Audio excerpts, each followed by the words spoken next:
Do we all agree that he starts this game or not? Because for me, he's got to play. He's not in my team. He's not in my Hannah. team. I just don't put him in the best 11, and I think we're going to start our pretty much best 11. But going back to what we said at Patty Freaks the other week, you've got to do something at some point to appease this lad, because he's not playing Champions League. But then we go back to best 11. I don't think you can be sentimental or appeasing players. I don't know. Look, I've got nothing against him. I like what I've seen so far. But when I was picking my team, he wasn't in that position. You've got him in there. I'd put Rodgers to start. Oh, my battery's running low. What's going on there? Marlen's hacking into your software, mate. He's not having none of these. He's turned me plug off. Ryan has then gone and hacked Marlen's software, and he's now back. So you're okay, mate. Oh, he's on mute now. Oh my God. He's on mute. He's hacked his software, muted him, turned his headphones off. Just had to chase this Dutch guy out the house. He's fast, man. He's fast.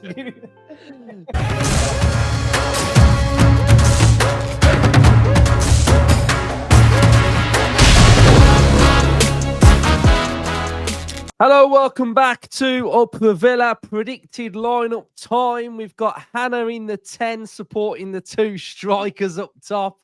So great to be joined by you both. It's been a long international break. So we're back talking about Villa. Hannah, how are you?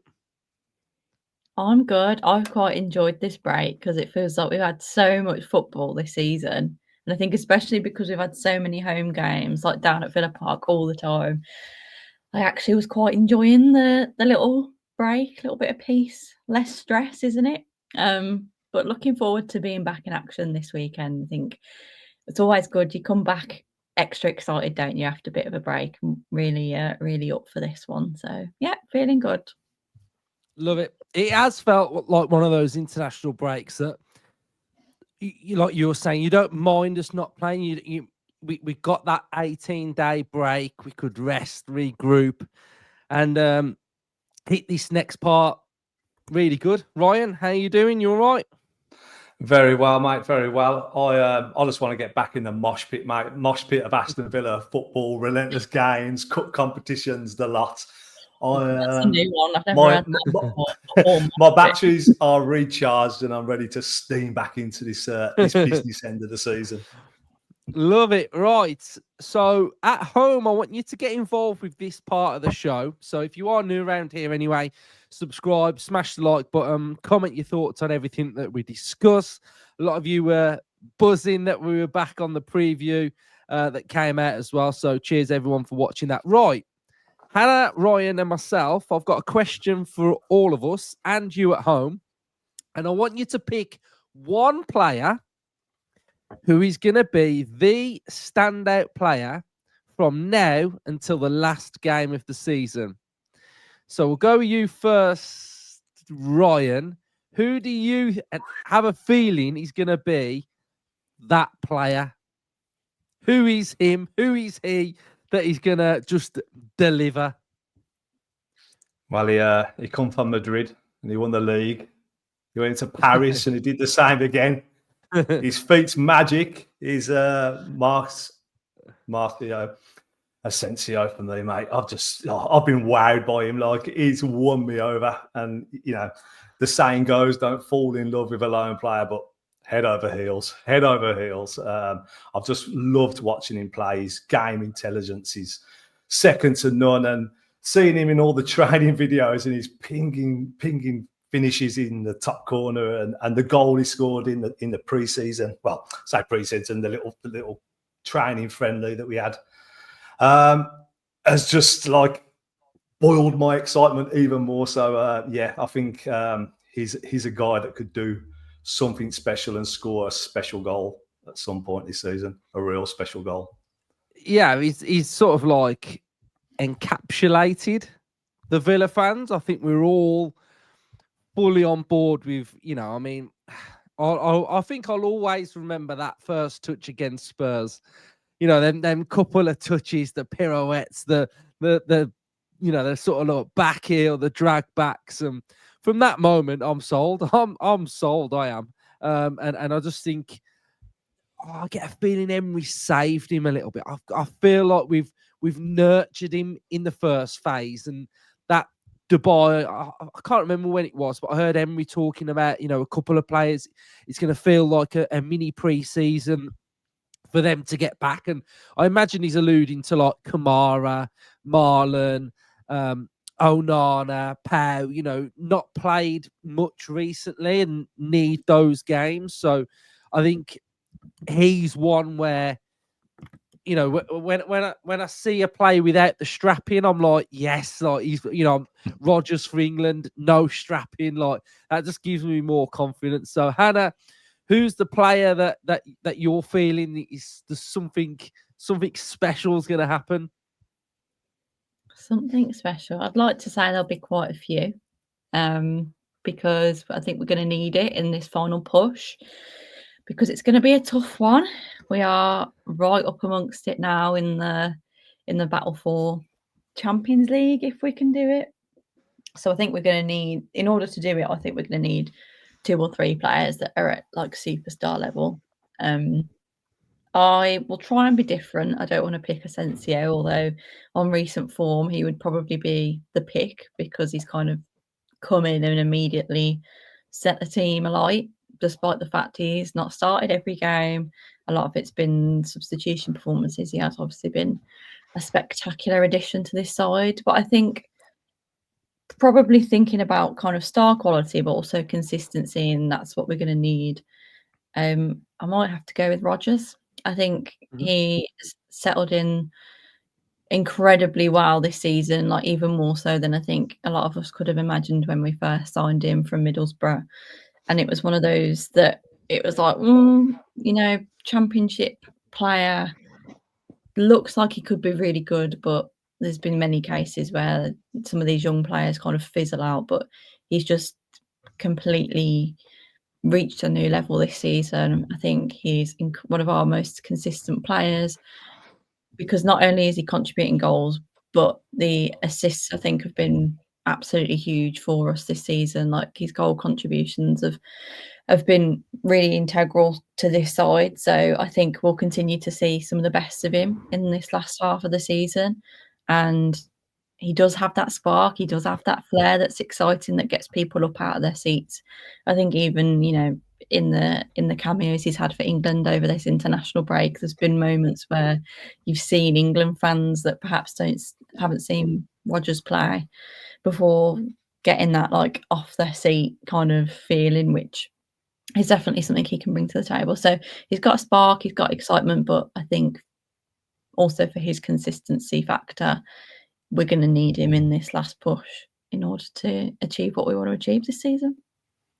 Yeah, I watched the England game, and there was a period where Rodgers did a very Rodgers thing. He picked it up, he drove, he turned, and I just heard the crowd like sort of go like, wow, like, and I thought like that's the first time some of you have ever experienced that Rodgers powerful drive. And yeah, you are right, he's quality. I'm going a little bit off field here, right? So you two have gone sort of like X Factor flair. I'm going with a player that I think has got a huge role to play, and it's Onana. I really think that Onana has got this role to play where we saw what he was like at the start of the season when he was fully fit and firing, and he was scoring goals and massive on set pieces, and we were starting to see a really good version. And I think his injuries have really set him back, playing through injuries and just not quite being right. But I think if he can get through this next phase and be ready and just be there, basically, I think it's important to have Onana, because I think even if he's not starting games, coming off the bench, there's going to be games where we may be leading and he can come on off the bench and just glue it all together and just add a different sort of dynamic to our team, which I think for me, I've got to admit, like this season, the lack of midfield options has been a bit of a thing on the side where I've been a bit worried by it, because without those options in central midfield, you sort of like, it's like Groundhog Day for, say, Tielemans and McGinn, and they're having to do different roles and having to be running to the ground. So having that option of maybe starting Onana on Sunday, or having a key role away at PSG, I think he's a player that's that's going to play a big part. I mean, Ryan, what are your thoughts on my call for Onana? Yeah, like it, mate. Like it. When he come in at the start of the season, he got off to a right fly, didn't he? Opening goal of the season, eating space like we thought he would be. Adding that presence in defensive set pieces, in forward set pieces, just in general play, winning his duels and stuff. But unfortunately, it hasn't quite gone his way, really, has it, with injuries. He had niggling injuries all season. He sort of come back too soon the last time he was back. So hopefully now back, settled. And you talk about the midfield options there. You look on paper now and it's like we've got Tielemans, we've got Kamara, we've got McGinn, we've got who else? We've got Barkley, Onana. Like, you're seeing all them, and like when you sign a new player like Barkley, well, who's he going to replace? Who's he coming in for? Like, we've got 5 options there, and they've hardly played together all season. So to have all them 5 back pretty much now, that is huge, and everyone has got a certain skill set for a certain game, for a certain period of a game, for a certain time frame of a game, and it's going to be valuable, really, really valuable now on this running, to have all these 5 available and fit and providing competition for one another. And we're very lucky to have this midfield set. So hopefully now it can settle down and we give it a good go to the end of the season. And that's the big thing for someone like Emery as well.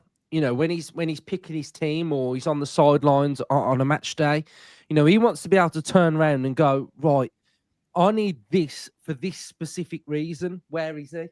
Go and grab him and bring. Do you know what I mean? Whereas it felt at phases in this season that it's been like, I gotta like sort of put like a square in a round peg. Do you know what I mean? And it's just not work. It don't fit. And unfortunately, that's probably where part of the reason why we've suffered a little bit with being inconsistent. It has probably been that reason, really. Percy's spoke about Kamara, Hannah, looking like he's going to be signing a new deal. How big do you think that is for Villa?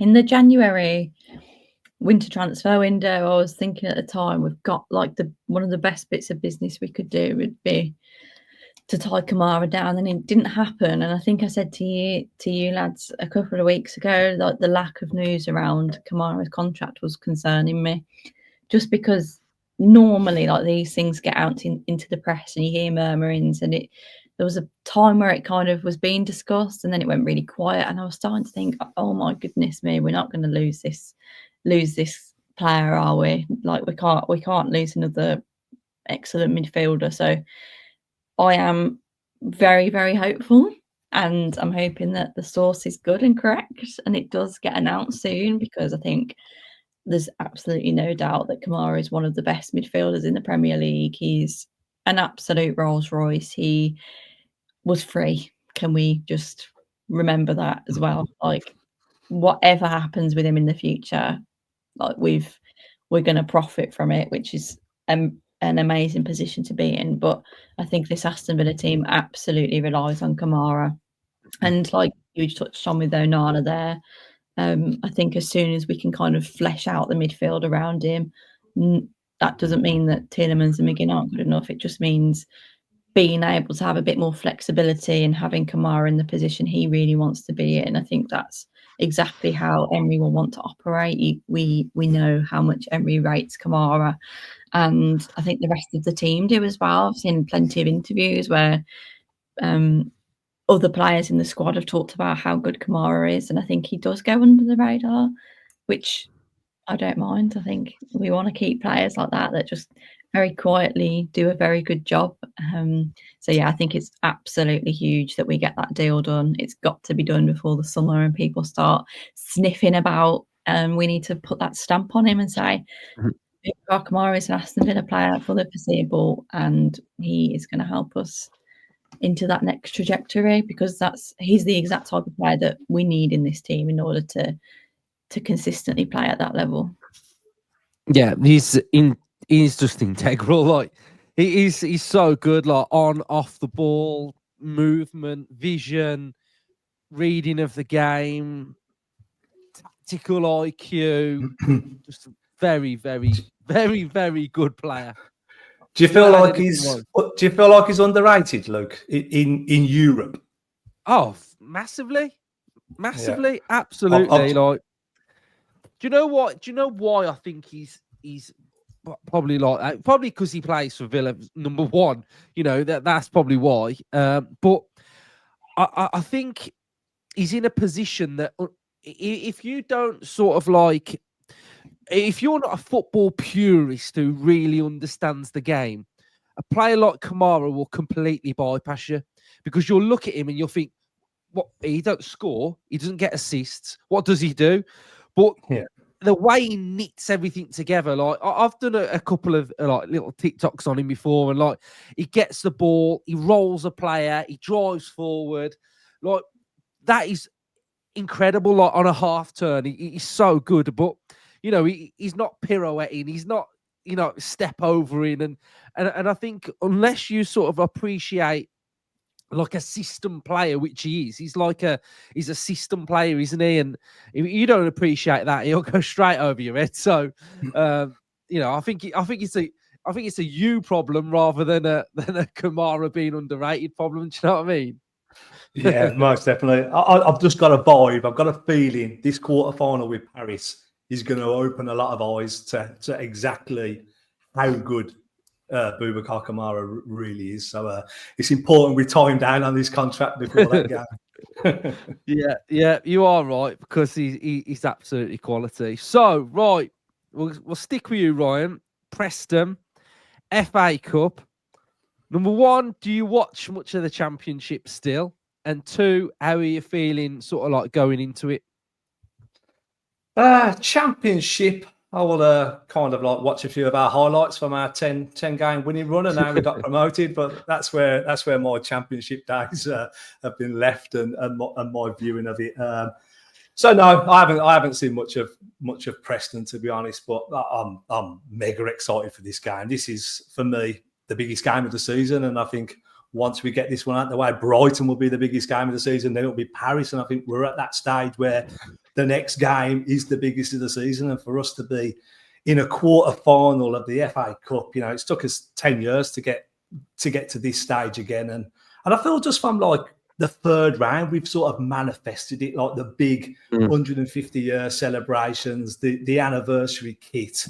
I just had that vibe from that first game and that first build-up. Like, you can't do all this and put on that show and stumble out on the third or fourth round. You've got to back up that big anniversary celebration, and I feel like we are, and I kind of like, after watching Newcastle lift the League Cup, I feel like that was a crowning of an era of their players, and I feel like there's a core of our squad that need crowning. Like, we need to define this era of Aston Villa. I thought O'Neill's lot and the O'Neill team, the Agbonahalls, Petrovs, Barrys, you know, all them guys, the Malbergs, Larsens, Friedel, all them should have had their era defined in that League Cup win against Man United. It should have been something to crown that era and remembered by, because like the 94 team, the 96 team, they're so fondly remembered. And I feel like there's the likes of Martinez, Mings, McGinn, Watkins, you know,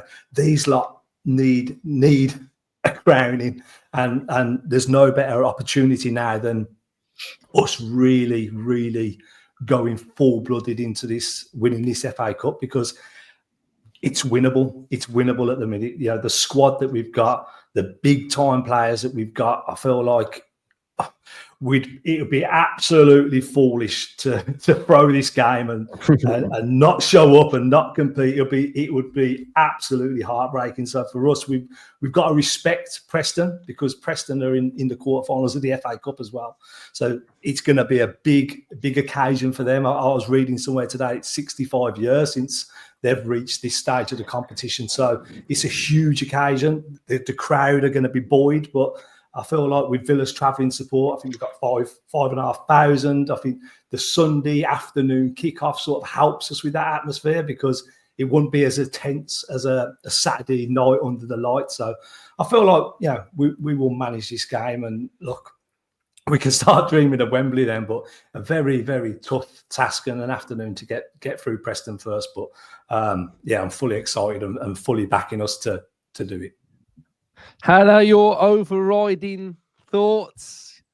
And I think, to be fair, like when we're talking about Villa getting to a final or winning this, like nobody's like discrediting like Preston. We're fans. You know what I mean? Like, we can dream. It's Emery's job to make sure that they are fully not complacent on Sunday. Do you know what I mean? So, how are you feeling, Hannah? Yeah, this is absolutely the time that you have to be delirious with confidence and excitement, because that's what competitions are all about. It's what football's all about. And that's why when you are 90 minutes, hopefully, away from a trip to Wembley, absolutely, we should be like totally up for it, full confidence. And let's be honest, we've got the best draw out of the quarterfinals. We've been relatively lucky with the last couple of games. Obviously, we got our first two games out of the way against Premier League opposition, and since then we've been favourable. And I think we've been owed that, we've been due that, because we've had lots of years of stinky luck in competitions. It will be a great occasion. There'll be lots and lots of talk around Preston being giant killers, and can they do it? Like we've touched on, it's been many, many decades since they've reached this position. So there will be lots of that pressure for Preston, and whether they thrive in that or whether they crumble under that pressure is yet to be seen. They are also facing, I believe, a bit of an injury crisis from my understanding. So just as we're sort of getting our confidence back and lots of players coming back from injury, I think they're sort of going the opposite way. Not in terms of league form. I think that they're okay. Don't think they've lost too many recently, but with injuries, my understanding is that they're struggling. So I think Villa will be licking their lips at this potential. And I think, like Ryan says as well, that this kind of Sunday afternoon, 5,500 Villa plus any others that fancy the trip, just going up there and creating that sort of party atmosphere. I can fully imagine it's going to be a great occasion. And I think the players should hopefully be feeling a bit rested, those that have gone to Dubai, and then those that have come off from international duty. Some will be feeling great because look, like the England boys have had some excellent minutes. We've seen Maatsen have his debut and score. So there's lots and lots of good energy around the team at the minute. So we're going into this, I think, a really good outfit, and I think we should all be just totally on board and excited for it, because who knows where this could take us. This could be just another moment in a very, very memorable campaign. Love it. Right, predicted lineup then. That's why you're all here. So we're gonna do something a bit different on this one, right? We are each going to have one non-negotiable player. Okay. So if you pick a player and you are like, this is my player that I'm picking, I'm not having nothing else, like no one's telling me no, we've all got one of those, okay? Right. So, Hannah, you can kick us off then with the defence and keeper. So what would be your back five? Note that there's no Disasi cup tied as well. So you've got everyone else apart from Disasi. Yeah. which sort of might make my non-negotiable a bit silly, but I think I've chosen on the spot. Again, didn't know that was going to be. I just hope you don't choose mine, because I think you're going to choose mine now. But carry on. Okay, so Martinez has to be in goal. Yeah. Let's be real. He has to be in goal. Yeah. I'm then going to go for Luca Dean at left back. Yeah. Okay. And I'm going to go for Cash at right back. Yeah. I'm going to go for Konza. Okay. A great couple of cameos for England. And my non-negotiable is Tyrone Mings. Oh, okay. Okay. Yeah. We've picked the same back five there. That's what I've got written down. I would have caveated Pau, but that's your non-negotiable. But unfortunately, you can't have this back five, Hannah, because I've got a non-negotiable in my back five. So I'm going to have to take out Luca Dean, and unfortunately for you, I'm putting in Maatsen. Okay. Can I explain Mings as my non-negotiable? Yeah, you can. Thinking, why have I not put Pau in since I believe he's fit and ready to go? I think this is the type of game where you've got to have as many leaders on the pitch as possible, because there could be some moments where it's a bit grim. We're going away to a championship team who are going to absolutely backs to the door battle for this game. I think the leadership quality of Mings is something that I've spoken about loads of times. Really, like, it might sound silly, but it's such an important attribute that he brings to the team. But I also think sometimes some of these games in the championship, again, I don't watch loads of the championship these days, but a lot of the time they can become a bit like a basketball match, which is a cliche, but lots of aerial capability needed. I don't know the Preston team very well. I don't know how physical they are. I don't know how tall they are in stature. But I just think the physicality of Mings, the leadership in a game like this, going away, championship team, in a knockout game, all or nothing, Mings is the exact type of player I would want in my team. You are spot on, because their midfield is very combative. They've got that Osmajic, who's been out. He might be available. He's quite physical, so if he plays, that makes sense. So, yeah, I think you make some really good points there. I think Maatsen for mine, because I think against Cardiff, when they played a five at the back, Preston play a five at the back as well. He really helped with going inside a little bit, and I think if we are going to have them sort of like more territory, I think he could be key, popping up in those areas, and I think this is the role that I've sort of I see a new role for Maatsen moving forward, really. So that's why I've gone with Maatsen as well. So Ryan, you've still got yours to come as well, then. So Hannah, you did the defense. I'm going to do the double pivot unless Ryan decides otherwise. And then, Ryan, you can do the two either side and the two strikers, okay? Right, so my idea for the double pivot looks like this. Oh, that looks like that, right? So that's my double pivot. I think, like what you're saying about that, the aerial advantages, etc., about Mings, I think, I'm sort of thinking that some of the players that have been on international duty, played long minutes, may not make Emery's side, but that starting 11, sorry. So that's what I would go with. Would anybody go with anything different in there? I am not sure. I think I am glad Onana is back, and I think at the start of the season, all being well, I think we would have expected to see a lot more of that as the double pivot, him alongside Kamara, and perhaps Tielemans a bit more advanced. So I've got no problem with it. And I think Tielemans played for Belgium, didn't he? And he's played so many minutes. So I do think it would be good for him to have a rest. If I'm being realistic, do I think he'll still play Tielemans? Probably, but I don't know. I don't know.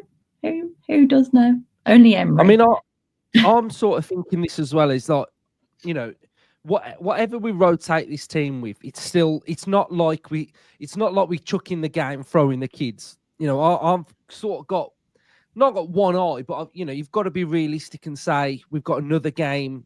We've got 2 games next week. You know, and that's something that I think. You know, I know you want to focus on this one, but you have got to look at what your idea of that one is as well, because it's only like three days after. So, what would you say about the double pivot then, Ryan? I had Tillemans in my double pivot. I think he just plays all the time, and I did toy with Onana starting. The only reason why I plumped for Tillemans is because then Emery words are still ringing in my ears about rushing him back too soon. And I know he got some minutes out in Dubai, but I feel like we start a bit stronger and introduce players like the Onanas as the game unfolds. So I went for a Kamara and a Tillemans double pivot to start the game. Okay, so we'll go with what you two are saying. I'm outnumbered, so I have no say. Right, so either side of this double pivot then, and then the 2 that are in front of that sort of double pivot, I guess. Okay. I had 3 men that I wanted in the team, and that was Martinez, Mings, and now my non-negotiable, John McGinn. Yeah. Really? So where's he going? Yeah. Well, I'm going to look at the right-hand side. So I had the same defence as Hannah. So we Cash as right back. So I feel like if McGinn's on that right side, he can tuck in a bit. Cash on the overload on the right-hand side overlapping. So I feel like that's where I've shoehorned McGinn into my team, because I think we need the captain. I think we need a leader. I think we need that championship experience in the team.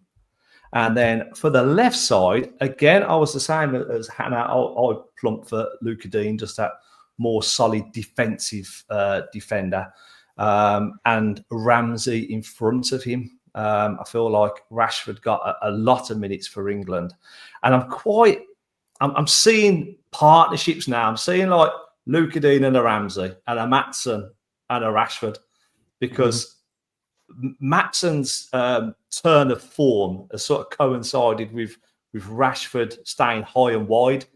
And with Rashford high and wide, it's opening up the middle for Maatsen to invert and be intricate in triangles in that half space where he was so successful for Dortmund. But then when I feel like Ramsey plays, he struggles. He's not as effective on the overlap all the time. So I feel like if Ramsey's playing, I think Luca Dean behind him is a lot more structured, and I feel with Maatsen and Rashford that's the kind of pairing. So that's sort of the angle I plumped for on my predicted lineup. So there's one player that I think has got to play. Right, he's got to play, and I just see no reason why he can't play, and that's this man. Do we all agree that he starts this game or not? Because for me, he's got to play. No, he's not in my team. He's not in my team. I just don't put him in the best 11, and I think we're going to start our pretty much best 11. And but going back to what we said at Patty Freaks the other week, you've got to do something at some point to appease this lad, because he's not playing Champions League. But then we go back to best 11. Like, does Marlon come in over Rodgers and Asensio? Like, I don't know. I don't know. I don't think you can be sentimental or appeasing players. You know, I don't know.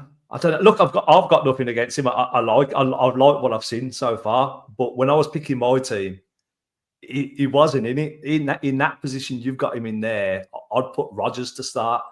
Like, I don't know where. I'm not too sure whether he's a starter like when the squad is fully fit. I don't see a Premier League game, an FA Cup game, and obviously you can't play the Champions League game. I just when that's a fully fit squad that we've got now, I don't see him as a starter. Do you not feel though, like I said earlier, about sort of looking towards the games that will follow this? You know, you're talking, we've got Brighton and Nottingham Forest, which are two must-win games in the position that we're in.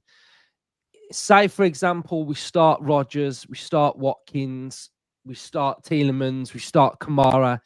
They're going to play the game against Brighton. They'll start that. Then they'll start the game against Forest. Do you know what I mean? Like, I know we rotate players, but you know, I really can't see him. The only game I can see him like rotating is like this one.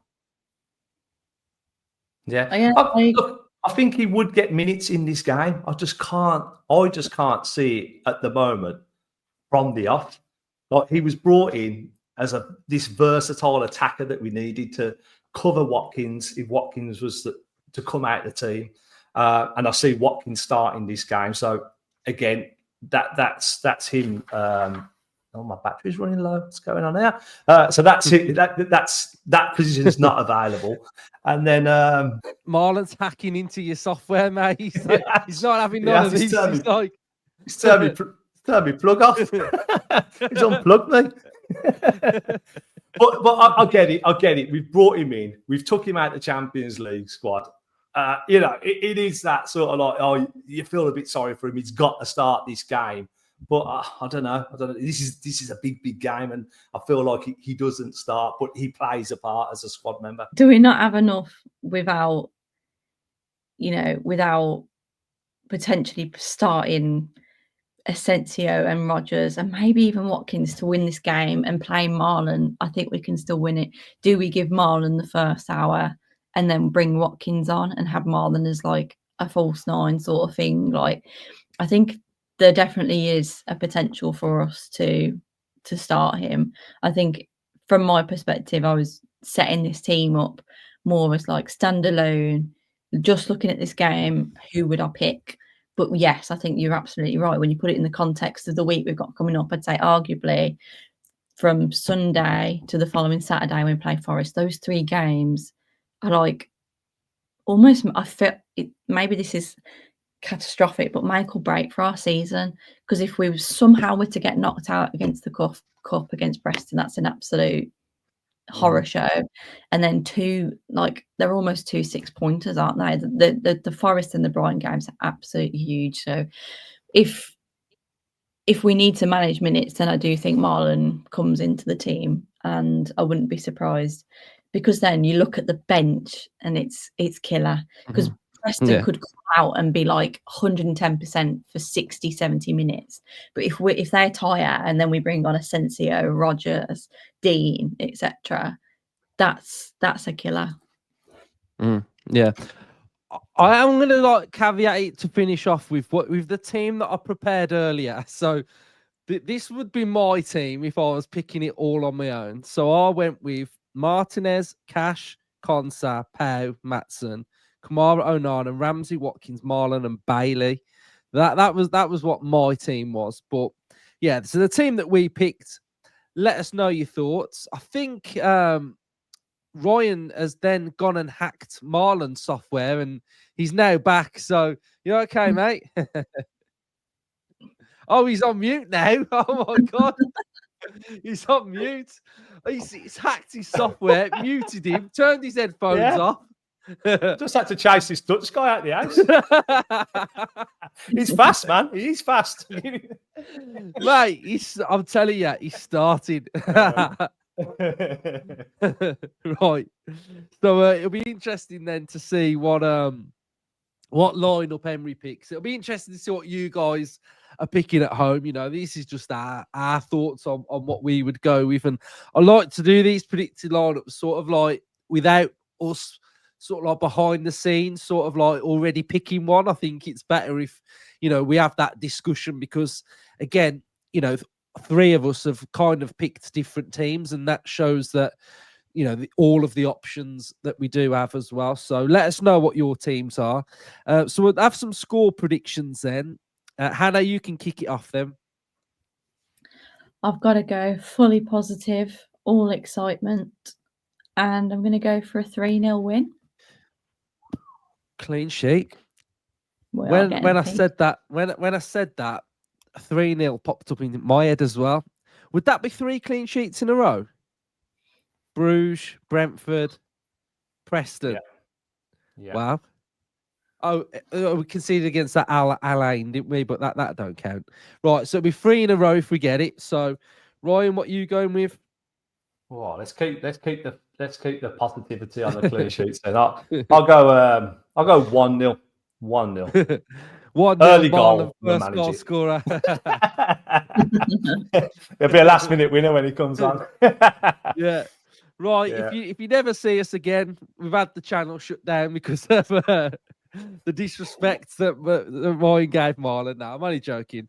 Yeah. So, right, you'll next see us. We've got an opposition preview that will be coming out as well. So stay tuned for that. Cheers, everyone, for watching. Up the Villa. Up the Villa.